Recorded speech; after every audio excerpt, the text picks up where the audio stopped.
तुम्ही पाहत आहात MCN न्यूज मराठी।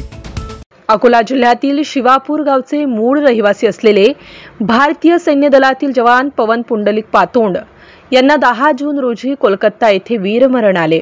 शहीद जवान पवन पातोंड यांचे पार्थिव विमानाने 11 जून रोजी नागपूर त्यानंतर अकोला येथे पोहोचल्यावर 12 जून रोजी दुपारी 3 वाजता त्यांच्या मूळ गावी शिवापूर येथे शासकीय इतमामात अंत्यसंस्कार करण्यात आला। या प्रसंगी अकोल्याचे खासदार अनुप धोत्रे यांच्यासह आमदार सावरकर व पंचक्रोशीतील नागरिकांचे मोठ्या प्रमाणात उपस्थिती होती। ऑपरेशन सिंदूर सोबत सीमेवर रक्षा करणाऱ्या वीर सैनिकांचा सन्मान आणि आदर करणे आपले कर्तव्य असून वीर सैनिकांच्या दुःखदायी निधनामुळे समाजाची फार मोठी हानी झाली आहे।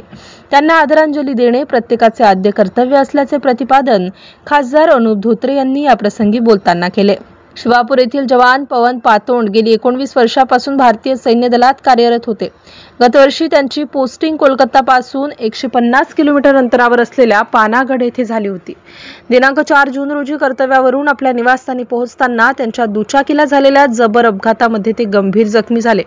त्यानंतर तातडीने त्यांना दुर्गापूर येथील हेल्थ वर्ल्ड हॉस्पिटलमध्ये भरती करण्यात आले, परंतु उपचारादरम्यान 10 जून रोजी त्यांना वीरमरण आले। त्यांच्या वीरमरणाची बातमी धडकताच शिवापूरसह पंचक्रोशीतील सर्व गावांमध्ये शोककळा पसरली। MCN न्यूज मराठी करिता बाळासाहेब नेरकर।